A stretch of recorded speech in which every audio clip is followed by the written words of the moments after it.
So Kevin Baird, our Director of Pastoral Ministries, I'm going to turn it over to you to start the program and introduce our special guests.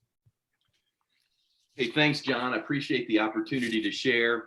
This is our fourth webinar in the series, as you mentioned to some of our Facebook friends, and they can go to flfamily.org to find the previous webinars if they'd like to catch up. One was on reopening the church, another was reopening Florida, and then the third one had to deal with technology, which was some real good cutting edge material.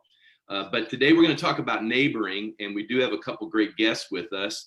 One is coming off a phone call from a Chick-fil-A, author Dave Runyon, so he'll be with us momentarily. But right now, we have Erik Dellenback. Erik is the liaison to the faith community for Governor DeSantis here in Florida. And so, Erik, we're super excited to welcome you to the program, the webinar here.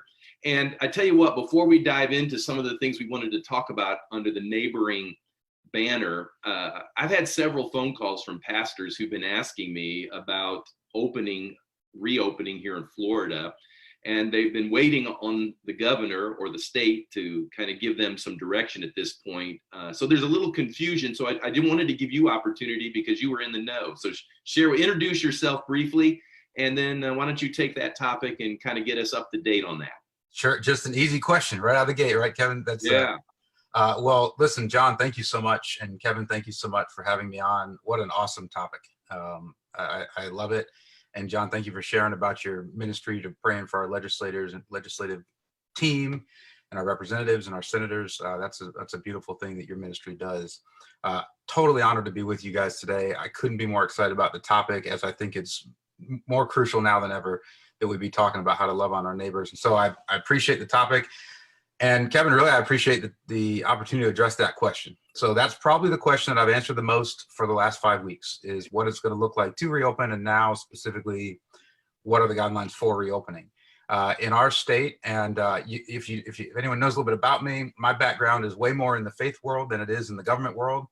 And so I don't come from a government or a political side. And I would say if I wanted to answer your question clearly, I'll brag on the governor to say that he has been extremely consistently behind faith institutions and the church staying open. And so he believes both constitutionally and because of his faith, that's not something he's ever going to close. So the challenge we have is that the churches in Florida, the faith institutions in Florida have never closed. And so when people ask the question of how do we reopen, it's a challenging question because the governor would say there is no reopening strategy for something that's never been closed. Having said that, there are things that we've asked from the Surgeon General side. Our Department of Health has said, as you reopen, as you make the decision through the discernment and wisdom of each individual faith leader and the congregation they serve, as that happens, there are some things that we would recommend. One, anything you can do outside versus inside is wonderful, because from the spread of the illness, it spreads a lot less outside. And so the Surgeon General's asked for that. The second thing is, as you open, people have asked us, is there a guideline to follow like restaurants, like retail? And the Surgeon General has suggested that it is fine to follow the 25 to 50% opening piece. However, again, that is at the discernment and wisdom of each faith leader. I would say in conversations that I'm having around the state, the large majority, 80 to 90 percentile, are still probably closed last weekend and this weekend. But we are expecting, as we head into especially the 1st of June, many, many, many faith institutions reopening and being there for their membership. You know, if there's something, and I would say this at the end, but I'm going to say it now, if there's something that I spend time praying for each of you as faith leaders, it's this topic. It's the wisdom and discernment to lead and guide your congregation well, safely through this process. And so, you know, what we look for from a state side, again, it's your call. You're open. You are an essential service. The governor is behind the faith community of Florida. At the same point in time, I recognize how difficult that can be as you discern through what is best for each of your many, many, many members. So the answer is as clear as we can make it for a group that has not been closed. And I want to end with this statement to say, we had one church write us and say, we are not in a hurry to reopen because we've never been closed, and we are more open than ever. And I hope that many of you have seen what I'm hearing from around the state, which is increased growth, increased viewership, and maybe even an increased sense of generosity through your your institutions. So thanks for asking that question, Kevin. Yeah, they want to do what's right, and pastors are sensitized to that. And so I just wanted to give you opportunity to clarify that, because I knew you had your ear to those issues. But let's dive into, this old concept of partnership. That's what your current job is all about. It's partnering now with the faith-based community. So how does Governor DeSantis see the faith community as a partner in the needs of the state, Erik? Why don't you just share a little bit about what the governor's talking about with regards to partnering? Well, I mean, let me say this. I don't ever want to start a call without saying, I think what the governor recognizes that's most important is that faith and community organizations have been serving the vulnerable people of Florida well before COVID-19. And in a different way than the state will ever be able to serve them. So, I mean, the very first launch of this initiative back in August was nothing but a simple thank you to a ton of faith and community organizations who are serving vulnerable people. The governor came out early on and said, look, we as a state will never be able to meet the needs of all the vulnerable people in our state. It is crucial that the faith and community world be involved and be engaged. And if you look at our initiative, that's what it's about. It started with a thank you letter to 41,000 faith and community organizations from the governor. Secondly, we went into trying to open pipelines of communication where we can give the needs that are out there from state agencies directly into faith and community organizations around our state. At a simple point, I'd say, Kevin, it's about just simply allowing faith and community organizations to do what they already want to do, just do it more effectively and efficiently, because we're able to give them information directly from the state agencies that serve those people. So the way I'd answer your question simply said is, we are very proud in our state of our foster care, community-based care model. And I stood in front of all of our community-based care leaders not long ago and said, what you need to recognize is the church and faith institutions were the original community-based care. They can love and show compassion like the state never can. And so their role is critical and known by the governor. That's excellent. Here in just a few minutes, I'm going to be able to introduce our other guest, which is author Dave Runyon. And I know they've got some interesting things they've been doing in Colorado with regards to this partnership. But I wanted just to set the stage with you, because there's always been this kind of uneasy relationship between government and church, whether it's through the whole church and state thing, or how that partnership works. But do you have any success stories? Can you give us just anecdotal stories of some things that you've seen or that are going on that maybe pastors, leaders that are listening could connect to and say, hey, we could do that as a church?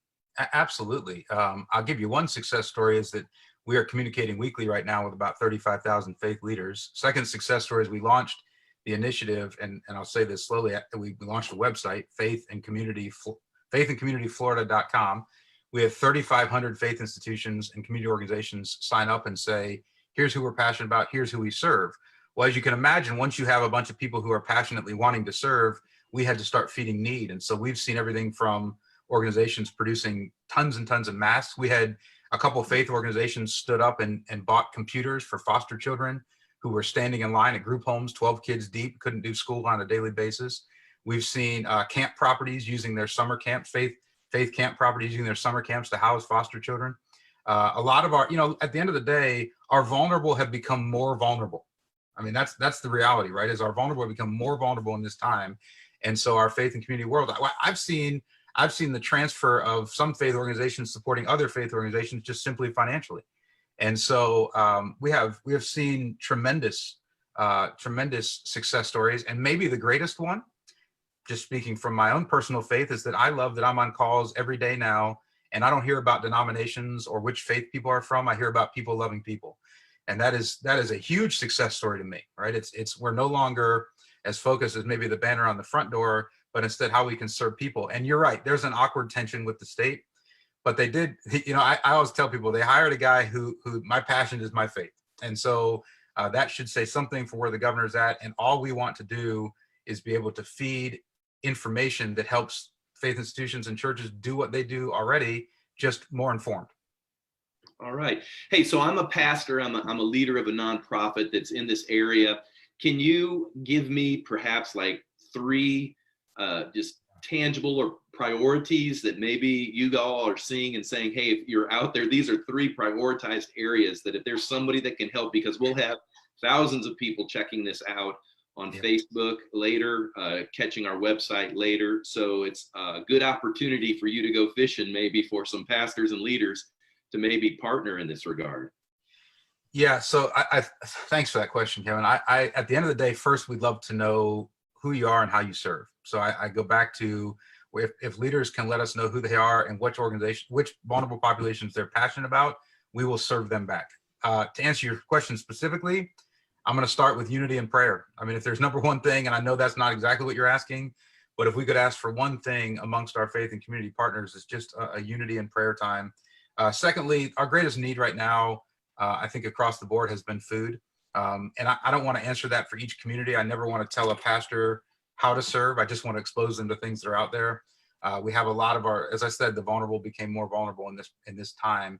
So we have a lot of churches that have stepped up and done feeding programs, sometimes just offering free pantries. And then I think our second greatest need that I've heard in the state has been in our foster care system. Our foster care system has been hit pretty hard through this. I mean, at the end of the day, kids that had run away have come home. Kids have tested positive and moved group home displacements. And on top of that, obviously, just being a foster parent, you've entered into a whole new world without public schools and all the things that have happened. And so I don't want to say specifically how they want to serve, but in their areas in the state of Florida, we're broken down into community-based care, and they can speak to their CVC provider. And I guarantee there's some needs there right now that would be wonderful to be met. And if they can't figure that out, again, I go back to let us know who you are and how you serve, and we'll tell you. Excellent. Hey, a lot of the folks that we interact with, a lot of the pastors and leaders, they love connecting with government. They want to connect with their civic officials because, they have a heart for them. The Bible tells us in 1 Timothy 2 that we're to pray for those who are over us and in authority, even in the civic arena. So I just was curious if there were some prayer needs. And I know that because of your relationship to the governor, you got to be careful. You can't just, lay it all on the table. But are there any things you could share with us with regards to what we could pray for the governor or his family during this incredible time of a pandemic, your assignment as well? We'd love to be able to lift all of this up because obviously we want the people of Florida to be blessed and their needs to be met, and whatever we could do to help in that, we would want to do.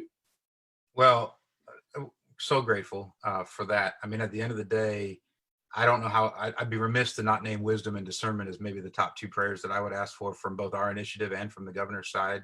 I mean, they're walking in unprecedented waters. As you said, I think, John, you said as we opened this call, they are people, people just like each of us, and they're having to make extraordinary decisions right now that affect many, many people. And so wisdom and discernment's probably at the top. In the governor's case, he may, he's a new dad again, right? And so at the end of the day, he's a new dad with a baby, with a wife recovering, and yet he's trying to run our state to the best of his ability. So I would certainly pray for him and his family. One of the people I ask, or one of the groups I ask people to pray for is kind of his leadership team. If you look at the leadership team right now, the hours that state employees are working is unbelievable. I mean, it's truly unbelievable. And so for their perseverance, for their strength, that they can wake up in the morning and do this again, because they're not deployed, they're not off serving in a foreign country, but I can tell you that they are away from their family every single minute of the day that their family's awake, and they're trying to serve the best they can. And I think at the end of the day, knowing that they're trying to do their best is important. And so those are just a few. I can't tell you how much we appreciate the prayers. And for me personally, this kind of thing is wonderful. Dave, I can't wait to hear you. I've cleared my calendar to make sure I could stay on for this, because these moments are super encouraging to see how us as a state and us as a country are coming together and seeing, I'm delicate with this word because this illness has been tough on a lot of people, but there have been some wins. There have been some beautiful moments of unity. There have been some beautiful moments of service and selflessness coming out. And so I'm super encouraged by these kind of calls, and I'm grateful that you had me on. Well, we appreciate it too. Hey, John, before I pray for him, is there anything that you would want to ask Erik? No, I appreciate, Erik, your work on behalf of the governor of the state of Florida. I appreciate you being with us. We need to have an appropriate partnership between the church and the civil magistrate. And I think having your position and reaching out to us and our relationship is a great start for that. Thank you, John. I agree. I thank you. Hey, Erik, one more time before I pray for you, and then we start our conversation with Dave. how would people contact you? We don't want to give your personal cell out, perhaps, but is there a way they could contact you and start a conversation, or if they are interested more in this whole area? Absolutely. So thank you for that. I really do appreciate you asking that again.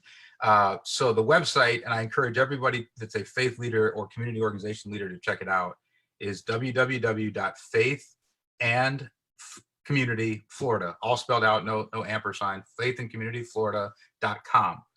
And from me personally, you know what? I started taking a risk on this a little while back, Kevin, about giving out my email address on these kind of calls. And actually, it did not come back to bite me. In fact, it's been incredibly informative. So I'll give it to you for people that want to ask questions and want to check in. But I'm going to go, you know what? Can I just put it in the chat? Does that work? Can people see it if I put it in the chat? I think it won't work. Oh, John says no. All right, I'll give it to you real quickly. It's Erik, Erik, Dellenback, DELLENBACK at myflfamilies.com. myflfamilies.com. So I have learned a tremendous amount. I don't know a lot about the inner workings of government. I'm still more of a faith guy than a government guy, but I know who to get it to. And so if you have questions, please feel free to send them. Hey, that's fantastic, Erik. Again, we know both of you gentlemen are busy, and to take the time out to be with us is super appreciated on our part. And I'll tell you what we're going to do. We're just going to pray quickly now, and then we'll start our conversation with Dave. So, Father, I just ask right now, in Jesus' name, that your blessing would come upon Erik in this assignment. He is the bridge, the gateway between the faith community and the governor's office. And that's important. It's significant. And I'm sure there are pressures to it. And we ask, Lord, that you would meet the needs, that you would strengthen him in that regard. He asked for wisdom and discernment. And so we ask, Lord, that you would pour it upon him. And we ask, Lord, that you would bless our governor, DeSantis, as he has led in this through our state. We pray, Lord, that you would bless his household, his family, continue to help him make wise decisions in his leadership. And we're grateful for him, his family, and we're just asking a blessing to come upon it all. Strengthen them, keep them safe, and let somehow your name be lifted up through their lives, I ask in Jesus' name. Amen. Amen. Amen. Hey, again, Erik, thank you. And Dave, welcome to the webinar. It's so good to meet you. How is it in Colorado? It's beautiful here. And it was great to hear a little bit about what Erik's doing. I have a similar role, except Erik, it sounds like, gets paid for what he does, and I don't. So I need to hang out with him more and figure out kind of the secret sauce. So we don't have a position like his here in the state of Colorado right now. And I think what a great asset he's got to be able to provide create a bridge between the governor's office and the faith community. It's never mattered more than in times like this. And so, and Kevin, before David gets started, I just want to remind the participants, please use the Q&A box at the bottom of the screen as Dave's talking when you have questions for him, and we'll try to field as many of those as we can. So thanks. Go ahead, Dave. Yeah, you bet. Anyway, Erik, I'm looking forward to connecting with you after, and maybe we can swap some notes. We've been doing some similar work to what you're doing of how do we communicate with the faith community through this ever-changing crisis, keep them up to date, give them suggestions on what's the safest way to do things. You know, here in Colorado in the last few weeks, we had about 6 weeks of just, everybody was pretty compliant. Everybody just kind of shut down their services and said, you know what, this feels like the best thing to do.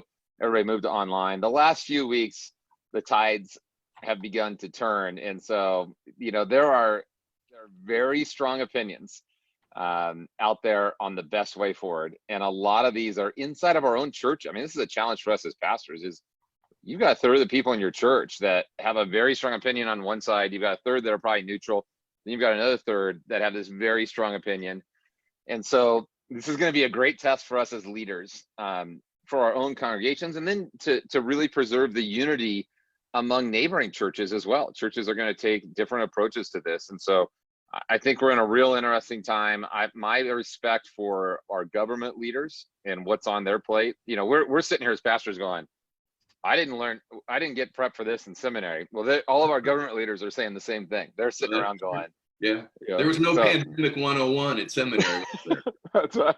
That's right. And I've just come to believe faith leaders and government leaders have a lot of things in common. One of the things they have in common is usually neither one of them are doing it for a paycheck. There was some kind of a calling that happened in their life.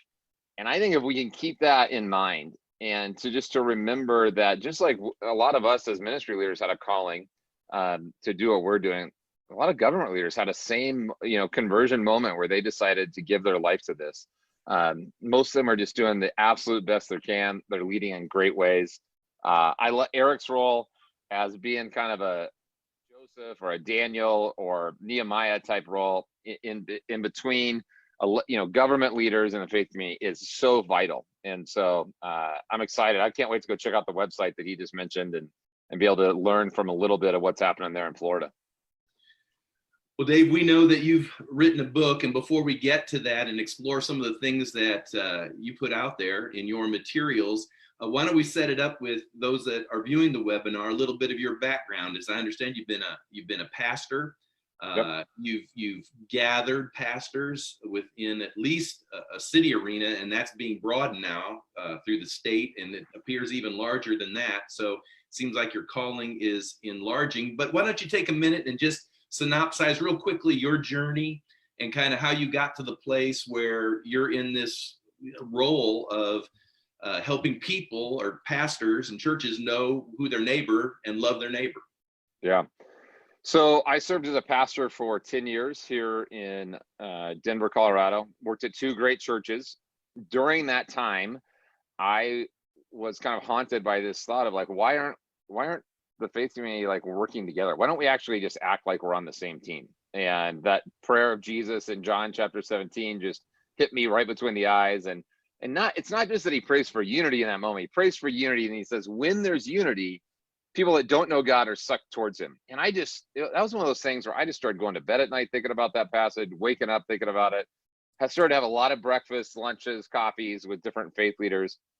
And a group of us started to come together in our part of the city. City the size of Denver, you've really got to you've got to, kind of have a network of networks approach in a city like ours. And there's several large cities in Florida that are the same way.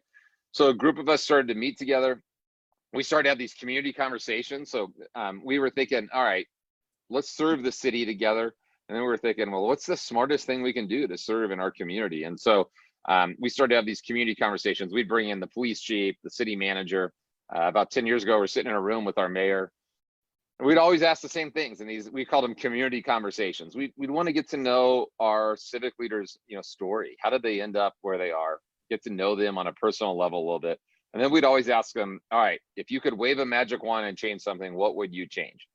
And so we were sitting in a room with our mayor, and there's about 26, different churches represented. And he just said, here's the things I want to see different in our city. And he had this list of like, I want to live in a city where there's no elderly shut-ins, there's no at-risk kids, there's no single moms below the poverty line, there's no financial debt. Yeah, he had like 11 different things. But he got to the end, he said, and he said this very much in passing. He said, if you guys want to have the biggest impact on our community, you should start some kind of a neighboring movement. And he just goes on, he's going to start talking about something else. And we're like, whoa, go back, talk about that more. And he just started to explain, and our assistant city manager started to explain, in communities where neighbors know each other, the crime rates are significantly less. That when there's a crisis, and you guys have had this weather related numerous times down there, like when there's a crisis, your neighbors are often your first responders because the systems get overwhelmed. They started to share this out of Malcolm Gladwell's book, Outliers. The whole intro of that is like this dissertation on people live longer when they're connected to their literal neighbors. So they're giving us like all these practical reasons of why neighboring matters. And of course, we're sitting there as faith leaders in the room going, yeah, he's telling us to do the Bible. Was not a good moment for us as pastors. And so and it was really convicting for me personally. As a pastor, I had just kind of gravitated to a place where I was spending a lot of my time at church and trying to pull off programs and trying to help people figure out their life and their marriages and with their kids and doing outreach events and a lot of things that are really good. But I had squeezed my life with so many different things that I'd just come home and I'd say hi to a few neighbors, but I wasn't intentional at all with the people that God had placed around me. And there was a part of me that I was getting burned out on being around Christians.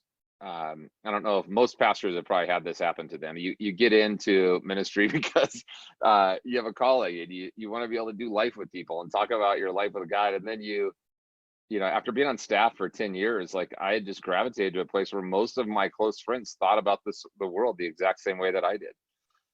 And so this idea of proximity, when you start building proximity-based relationships, you're guaranteeing that you're not going to be living in the Christian bubble. And so it was a great just kind of breath of fresh air for me personally that really breathed a lot of life into me. It gave me a new, as I started to lean in and do small things in my life to engage with the people around me, it just, God just started to open up some doors that were really life-giving for me on a personal level. So anyway, so my wife and I started to spend more time in the front yard and just started to take small steps in our own neighborhood. Well, what an incredible, because obviously I have written some questions here with, you know, I wanted to be able to have this conversation. And now that you just shared this opening story, about 100 other questions have come into my mind. Oh, okay, yeah. Which Well, we can go off script. We don't need to stick to I'm the script. assuming that's why you wrote the book, obviously, you know, the art of neighboring, but equally obvious with this really global pandemic, a lot of us have been spending time out in our front yards, walking through our neighborhoods. There's been nothing else to do. And we found ourselves starting conversations with people we would have never started a conversation with before, since we all have this sort of mutual shared experience. And wow, what an open gate to the whole concept of neighboring. So obviously you have had something to say within this pandemic period with regards to neighboring. Could it be that God's trying to say something as well? Yeah, and I mean, there's been a lot of silver linings for the church that have come out of this, and I don't want to downplay the hardships that have happened as well, but I do just want to say, like, the soil is ripe for a lot of different things right now for us as faith leaders, and one of them is helping people to engage with their actual neighbors. You know, and like you said, our face-to-face interactions at work have diminished, at school, at church have diminished in some ways. So like, and we're seeing more people out and about in the places that we live than ever. And so this is a great window for believers to engage, and just that person who you've seen, you know, 4 times in the last week, or who you have met multiple times before, to look at them and just go, hey, listen, I know that I've met you 3 times, but I forgot your name. And like, just doing that makes such a big difference. And that's what we discovered in our community. So we did like a joint sermon series, Kevin, in our community, where we all preached the same thing for a while. And in the secret sauce was this: we didn't tell people, like Christians, hey, you should love your neighbor. I mean, that's like crazy Jesus stuff. Like that's intimidating. We just said, hey, would you be willing to, and we got this from our city people. They were like, would you just be willing to learn and retain and use your neighbors' names? And that was it. So like this was my biggest leadership lesson in this whole deal. My whole life people told me, set the bar high, set the bar high. Good leaders set the bar high. What we did, and what we accidentally did, is we set the bar so low that people couldn't crawl underneath it. And so we used this here's a little refrigerator magnet. It's like, it looks like a tic-tac-toe board. We've handed out about 480,000 of these now, and people put them on their fridge. And it's just a little tool to say, hey, would you just write down your neighbors' names, and you put it in a visible place? And it has made the biggest difference in the world, Kevin, is just to say, so if you get people to just take the first step, so much of momentum is just getting started. And so that was crucial for us, was give people a tool where they take the first small step. And so that the little refrigerator magnet, the little tic-tac-toe board, is everything. Like people joke and like, you wrote a book about a refrigerator magnet, and we're like, yeah, that's exactly right. So the refrigerator magnet is like 100 times more powerful than the book, because it's a tool that gets people to close the gap between their intentions and their actions. And so I can't say enough. I just want to throw a plug in there for that. And you don't need a magnet; they're free. You can go into our website and just download them. Or the magnet's like 20 cents if you want a magnet put on people's fridges. But that was so important. And then we just started to help people continue to do that. And so as COVID came, we now had this base of a lot of people that we've talked to about literal neighboring. And our line is like, hey, what if when Jesus said to love your neighbor, what if he meant your actual neighbors too? That's kind of the tagline that we've just, put everything around. So when COVID happened, government leaders and church leaders started to reach out to us and say, how do you neighbor from 6 feet away? And so as we've walked down this road with people, we put together a little toolkit, I think, that you can make accessible for people, Kevin. But that's, learning to be creative, learning just to ask questions. Like, the time's never been better to look at somebody and go, hey, like, how has this whole stuff impacted your work? Or, hey, what's homeschooling like with your kids, and trying to do this online schooling stuff? Do you have any parents that you're concerned of? Like, most of the time we sit on the surface with other people, and what a crisis enables us to do is to get and to have conversations of depth and in a really normal way. And so I don't think there's ever been a better time for people of faith to be out there and to start moving the needle when it comes to engaging their actual neighbors. Dave, I don't know how old you are. I'll go ahead. 46. I'm 46. Well, and you may have had these experiences. I'm 60 years old, and I remember when, kids would run all through neighborhoods. You knew your neighbors. You had neighborhood parties. I mean, I remember it was different. If you lived in a neighborhood in my era, it was different the way we interacted than it is today. We are more isolated. We find our communities in different places and spaces. But what you're saying to me seems to be organic at its root.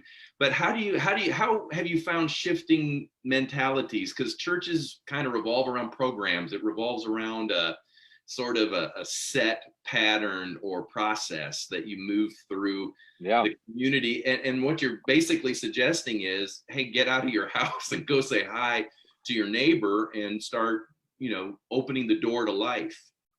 Yeah, well, thanks. We worked with about 3,200 churches so far that have run our script inside their congregations. Most churches do a really good sermon series, and then they're on to their next thing. It's like, hey, wasn't this great? And you got to come back next week, because next week's going to be even better. And we kind of like get people, and I've done that. Like, I'm guilty of this. I've done this as a pastor.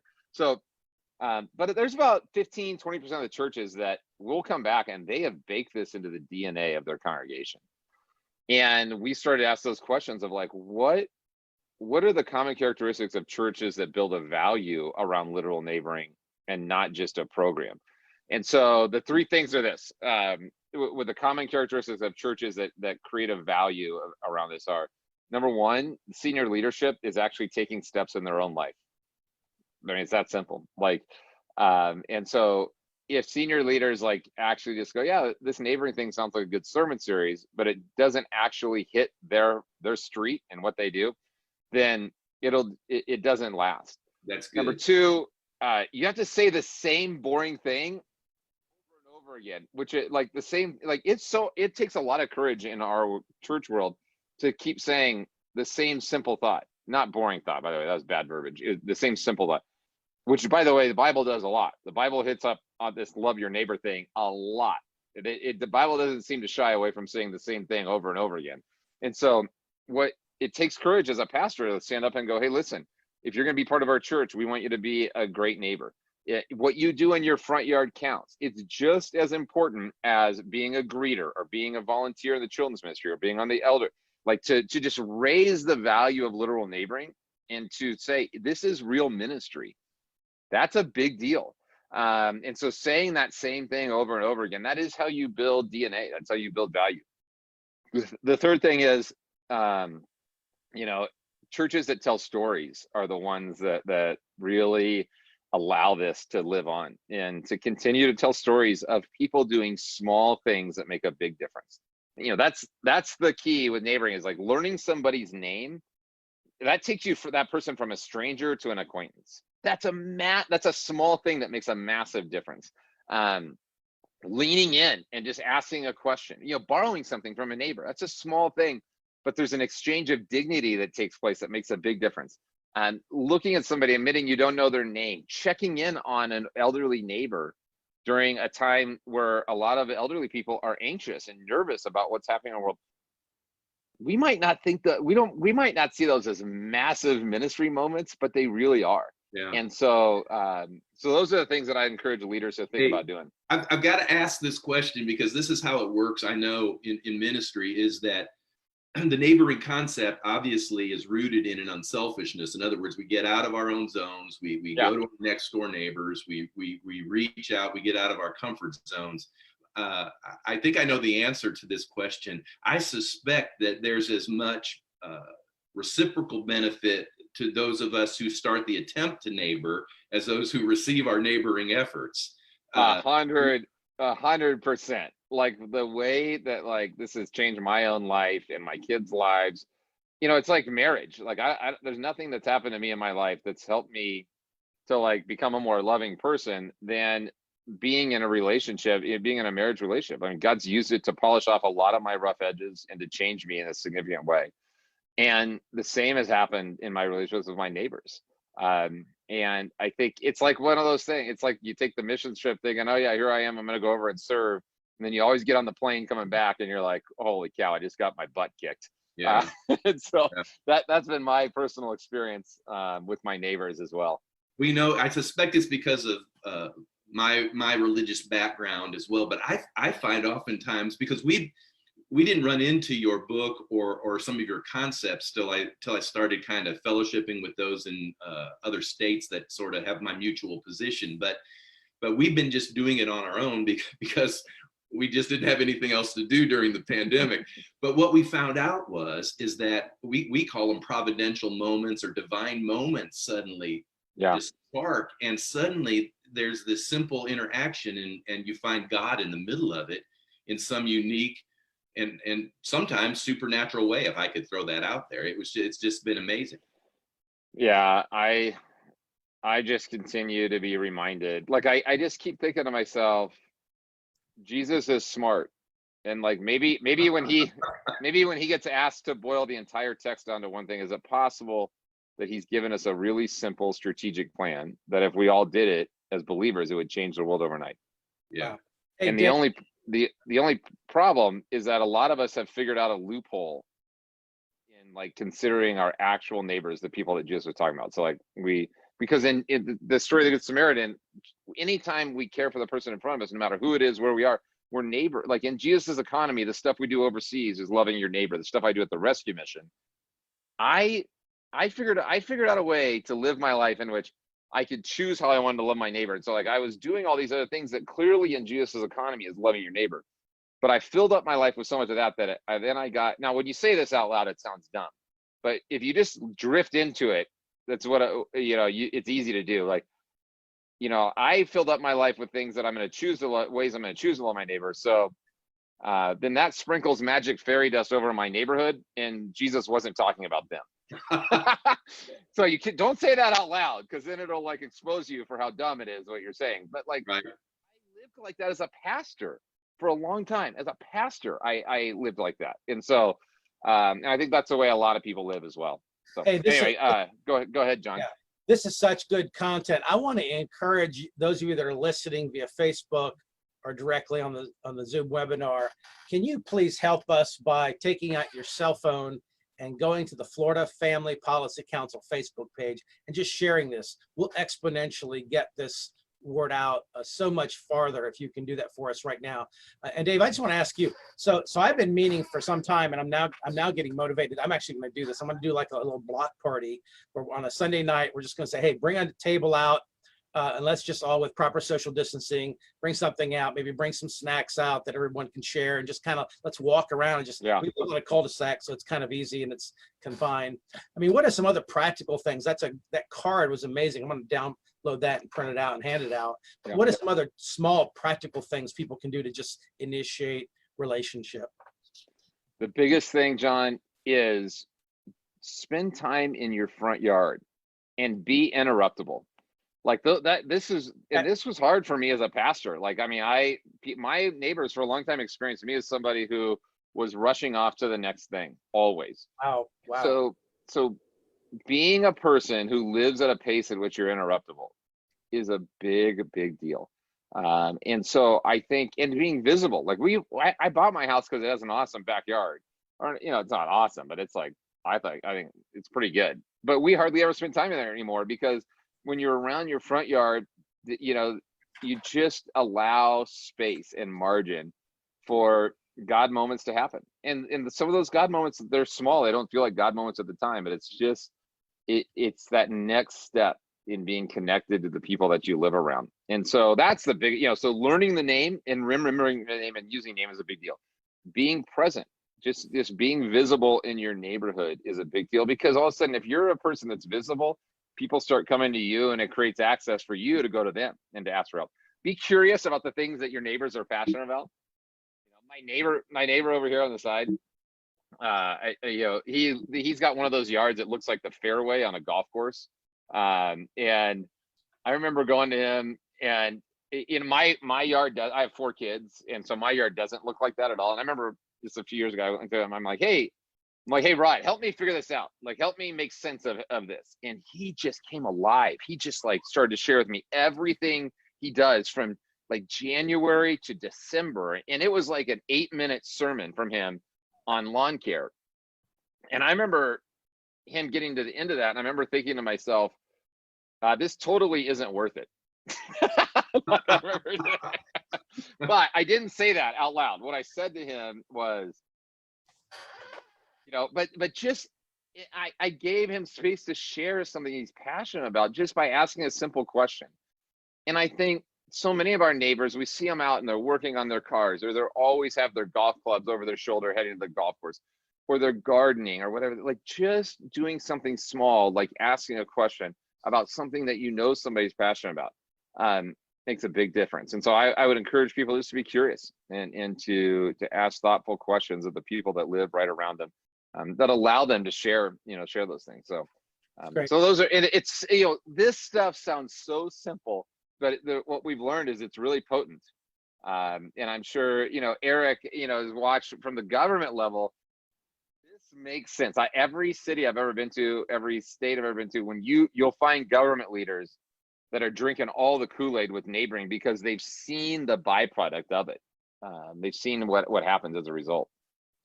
Right. Government can't create a good neighbor. I mean, it's impossible. It can underwrite and fund, but it can't do a lot of the relational aspects that, you know, only the church can do. Let me ask you, Dave, with regards to this. Obviously, this is resonating because I know your name is getting passed around in different places, and people are saying, "Hey, you got to talk to Dave Runyon, man. This is really good stuff." But I got to ask you, has there been any kind of pushback? I mean, I'm trying to think of what the pushback would be. Have there been any challenges to sort of the neighboring message that you received, or?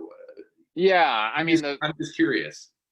Yeah, I mean, I think what I've learned, because what we're doing is, you know, you get that little block map out, you're making following like the most simple command of Jesus really concrete. And I think whenever you do that, there's going to be resistance. And so people will say, hey, you know, that's really not what Jesus meant in that moment. He was, you know, it's not just, and so, or people in our churches will like they always try to abdicate their calling to us as clergy.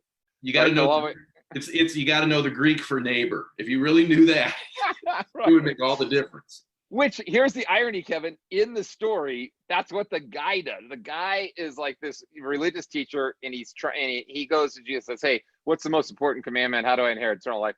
Jesus goes, well, why don't you tell me what it is? So he gets, the guy gives the perfect textbook answer: love God with your heart, mind, soul, strength, love your neighbor yourself. And the text says, in order to justify himself, he asked Jesus, and who is my neighbor? He's like, well, what's really the Greek? You know, like, hey, neighbor, this is how I ended up as a pastor who wasn't engaged in my own neighborhood.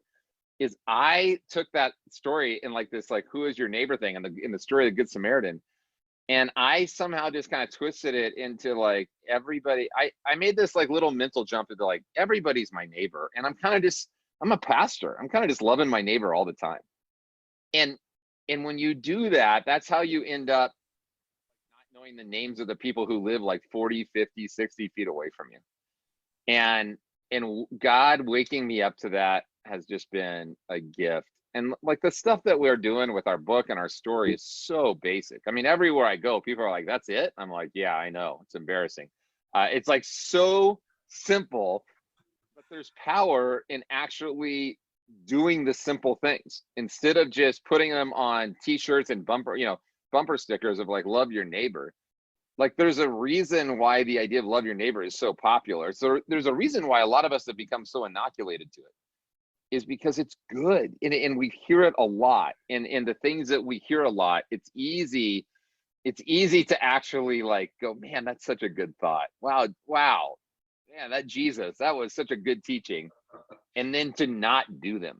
Right. And so what we're trying to do is to just simply close the gap between the things that we say should matter most and then the way that we actually engage. And we've just learned there's been a lot of neat things that have happened as a result of that. Yeah. Hey, Erik, I see you're off mute right there. Is there something you'd like to ask Dave at this point? Oh, no, but I love it.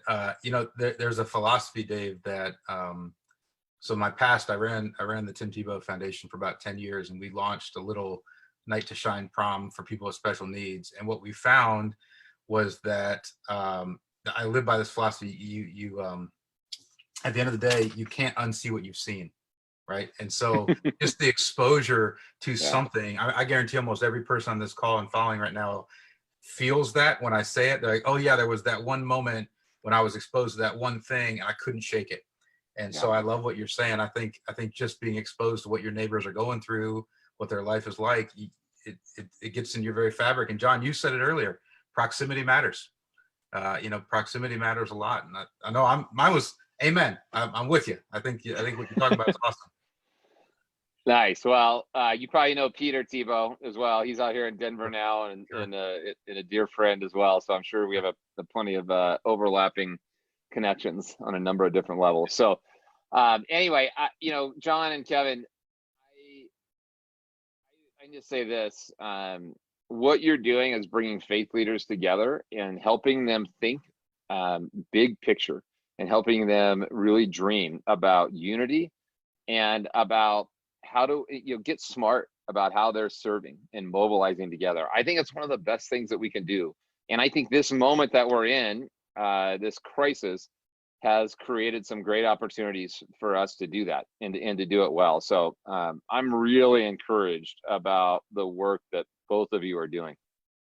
Hey, Dave, I was reading your website, and by the way, once you start answering or responding to my question here, if you give us your website maybe, and then we'll follow up again at the end and make sure everybody gets that. But your mission or your vision statement included this partnership between government, business, which was interesting, business as well, and the church. And I just wanted you maybe to paint a picture to those that might be listening as to what does that look like. I think everybody talks about partnering too, but I think we need some, if you can give us any concreteness to that, how that might look. Well, I'll tell you, it kind of evolved. We started with this dream of like, let's get faith leaders working together in specific geographic areas. And so we got the faith leaders in the room, and then we realized we don't really know our cities as well as we should, and our communities. And so then we started reaching out to government leaders thinking, and the government leaders were a great neutral voice to call us to something. Instead of like one faith leader saying, oh, I got this idea, we just started to rely on local government leaders to say, you know, hey, where do you feel stuck? What do you feel like we should do? So then now we had a bunch of government faith leaders in the room. And then we realized if you just have faith and government leaders in the room, you're going to move at the speed of faith and government. And that's not good for anybody. That'll slow things down to more than you could ever dream of.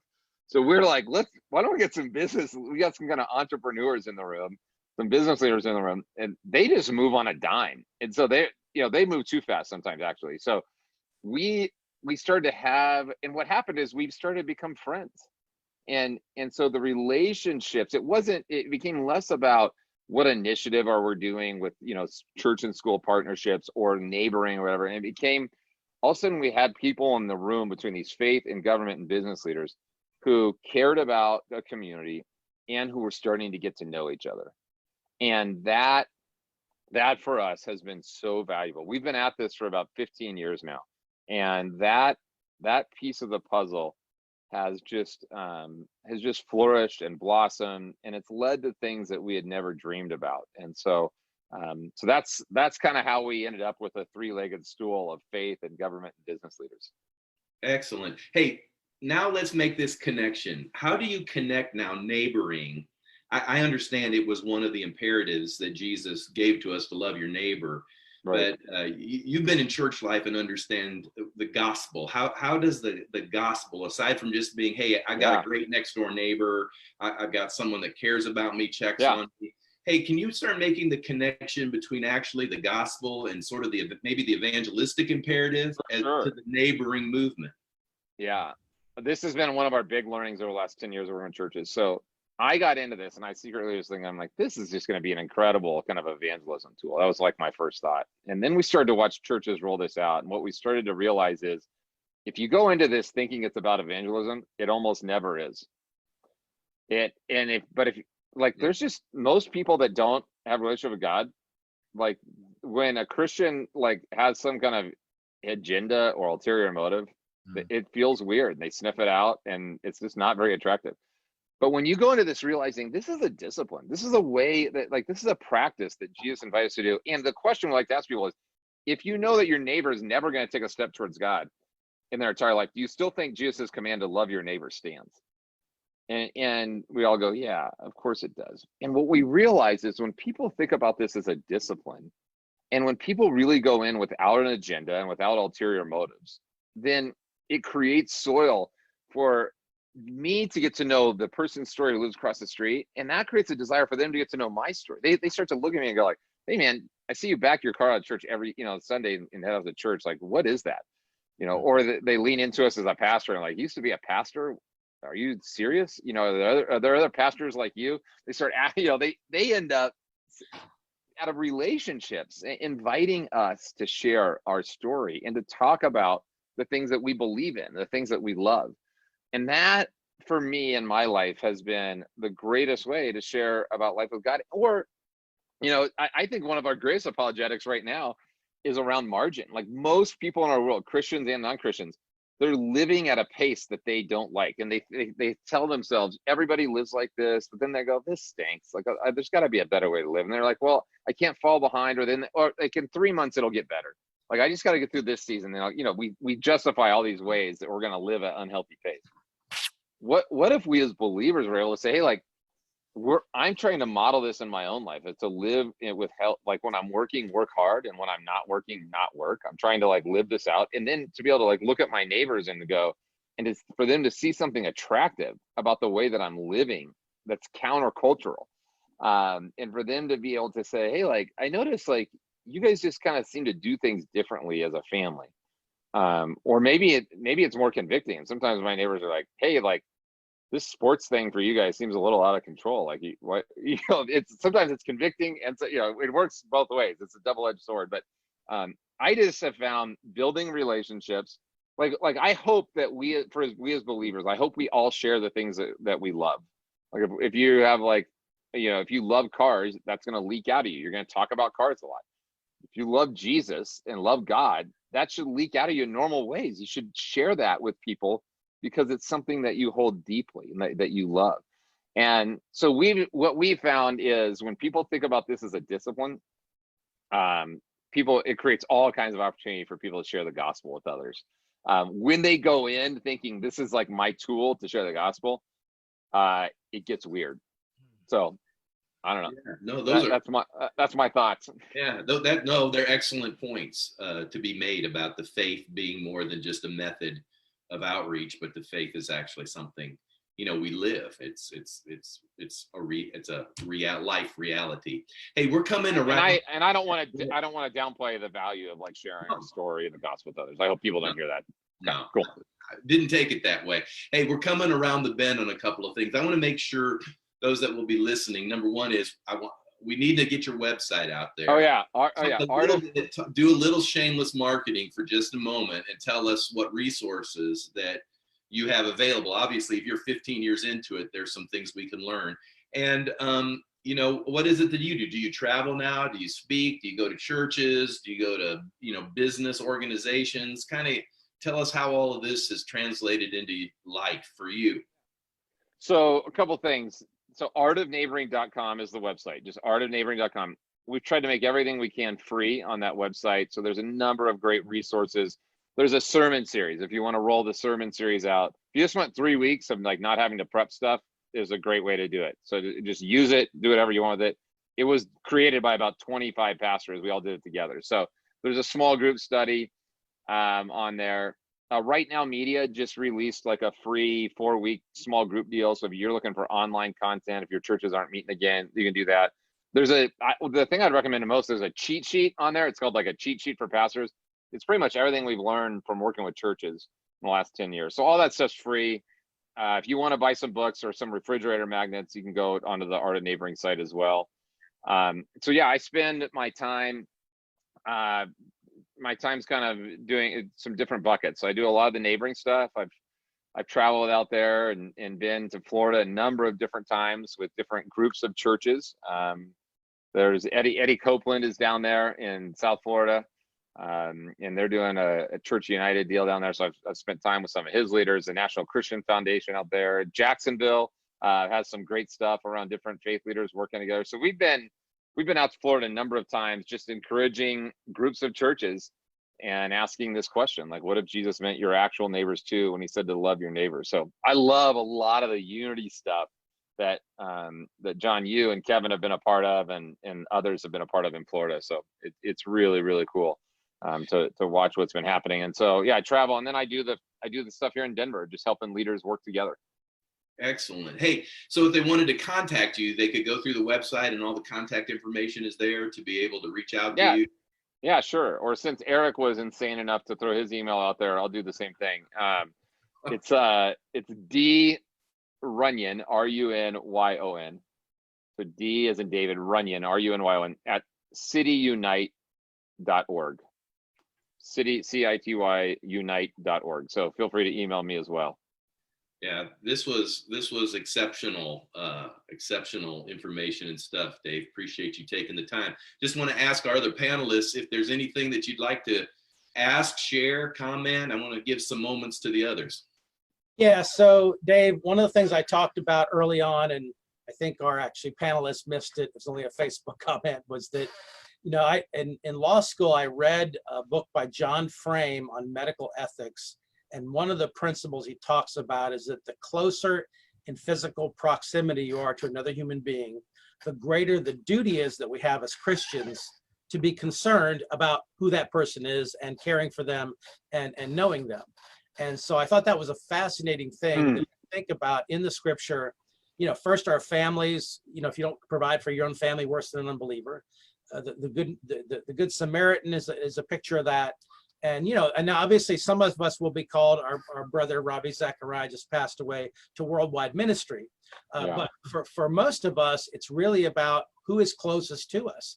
And we do have a moral duty, an ethical duty as believers to be concerned, to have a relationship, to enter into that person's life, to care for them and to pray for them and to have an outreach to them. And I thought that was a very, very theological principle that's powerful and I think is right in line with what you're talking about. Oh, I love it. I love it. That's been my experience as well. I've never read that. That sounds like something that I should get my hands on. So maybe offline you can just shoot me a quick email. But you know, I just keep going back to this over and over again. This simple idea of just taking the Great Commandment literally and seriously. Both the part about loving God with everything we have, and loving our neighbors ourselves. And you know, this line in that meeting that we had with our mayor, this line that just kind of echoes for me from that meeting is he explained, you know, he's talking about, you know, we can start another program for elderly shut-ins and raise some money. And they were actually looking at raising, you know, some money for this program for elderly shut-ins. He said, and so we're going to try to help these people who are isolated and who don't have family around them. And then he said, or that person who's growing older and doesn't have family around could live on a block or an apartment complex when they're known by the people who their neighbors. And he just said, if that happens, they don't need this program.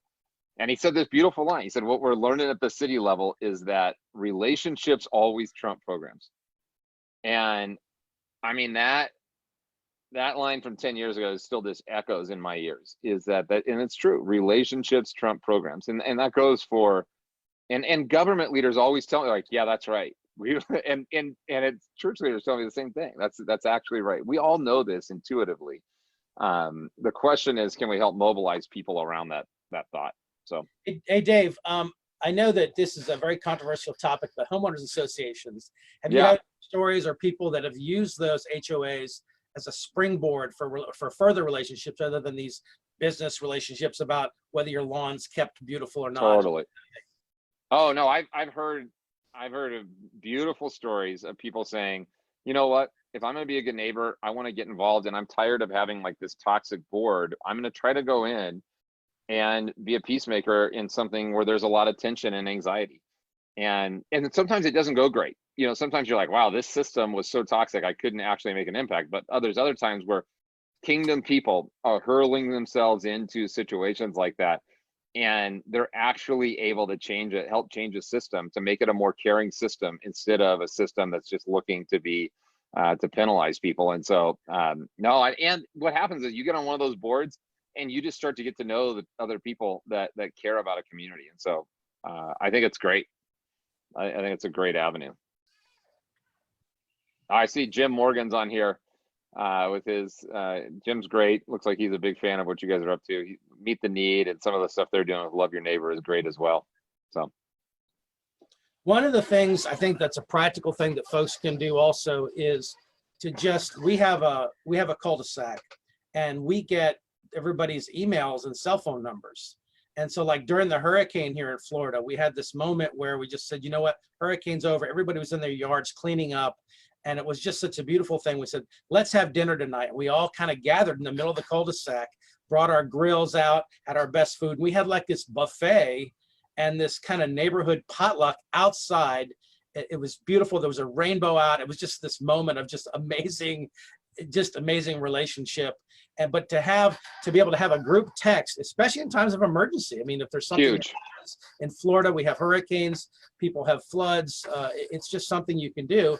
And we kind of pass that around and update it, and so that folks can connect better. And that's another practical thing I think folks can do as well. Yep, just having a little block directory is a big deal. You know, it's a big deal. It's a great idea. No, Dave, something, my only comment to you, and I love what you're doing, is that at the end of the day, I've said to a lot of people, if you get with your neighbor and you talking about 3 topics, you're going to fundamentally disagree about 3 or 4 topics on something. And yet I've been blown away, particularly during this time, but for years, on if you focus on the 2 or 3 things that you agree on, which is usually about caring for people, it's amazing how far those relationships can go. I found so much unity in just that simple concept that let's not go to topics 3, 4, and 5. Let's talk about topics 2 and 3, where we deeply care about the same thing. And I've seen neighbors really affect their entire community based on that philosophy.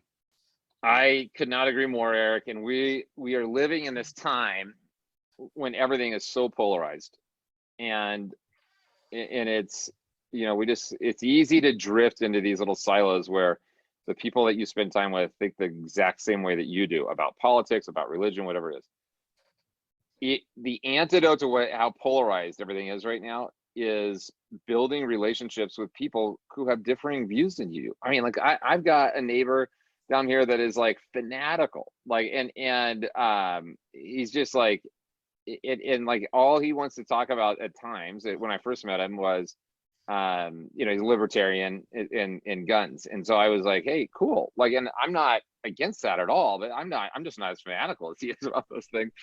And now, like, he and I still have like differing views on things, but like, it doesn't matter. Our friendship supersedes all of that. And so and I've got neighbors that are all across the spectrum, on the political spectrum. And I don't know, I think we probably all like to think of ourselves as somewhat, you know, balanced in all that, but I think I am. So but like my neighbors sometimes really disagree with me on major things, but we're still friends. And I think that's where God wants us right now. I think he wants us in relationship with people, regardless of political views and religious views. I mean, Jesus is always making the religious people nervous because of who he's hanging out with. That should be disorienting to us. That should mess us up. We should be going, wow, if I want to be like Jesus, like, do I ever make religious people nervous because I'm hanging out with people who don't know God? And for most of my life, that wasn't the case at all. So and I still don't know if I'm making religious people nervous, but I'm at least back. I'm in the game. I'm in the game. So, Well, Dave, we appreciate you taking time to do this. I know personally you're busy. You got a lot of plates spinning, but we do appreciate you taking time to share. And I know a lot of what you're sharing is going to be disseminated, and there are going to be a lot of more open doors for you, I'm quite sure. But before we bring it all to conclusion, what can we pray for you about? Your family? yeah. How can we be a good neighbor across the country and lift up Dave Runyon and maybe some things that you're asking God to do? Yeah, thanks for asking, Kevin. I think, this has been a really hectic time for me as far as the number of other faith leaders that are asking questions and the amount of uncertainty of what are the right reopening guidelines going to look like and what does this mean? And so I just feel like I haven't done a great job in the last 2 months of practicing some of my core values around being really present with the people that are in front of me. Mainly so we've got 4 kids, they're 16, 15, 12, 10. And so I would love prayer just for being really present, especially and dialed in, especially with my kids, because they're all grieving the losses of some different things right now during this time. And so that'd be the biggest thing that I want prayer for. Absolutely. Absolutely. Well, we'll just ask everyone on the webinar right now. We're going to do that, Dave. We're just going to pray and ask God would bless what has gone forth. And you said some really incredible, impactful things. I always remember a statement I heard years ago, so it's not original with me, when they said, obedience is simple, disobedience is complicated. And there's a lot of truth to that. It's just a lot of what Jesus said is just real simple. And appreciate you bringing us back. It's a profound thing to bring us back to simplicity. So anyway, thanks for sharing that. But let's pray. Father, I thank you for what's been shared on this webinar, what Erik shared earlier, what Dave has now shared with us with regards to neighboring and how we can partner with government. There's such animosity and hostility and polarization. It seems like we're seeing everywhere that something needs to say stop and let's just be a good neighbor. And so we've been reminded of that, and it's not just a good thought, it's actually a gospel thought. Lord, you said it, and so we need to take that seriously. And Lord, I just pray for Dave, especially at this moment, that you would use him to disseminate this word, that you would use these resources, his book, to go forward. Let it open doors, let the ministry go forth and doors be opened. That we could be reminded of this. It's changing our whole idea of what success is by just walking out the door and being a good neighbor. So bless him, bless his household, his family in these days of stress and challenge. I just pray that you would come and do something to, again, unite and strengthen and help and bless, bring joy.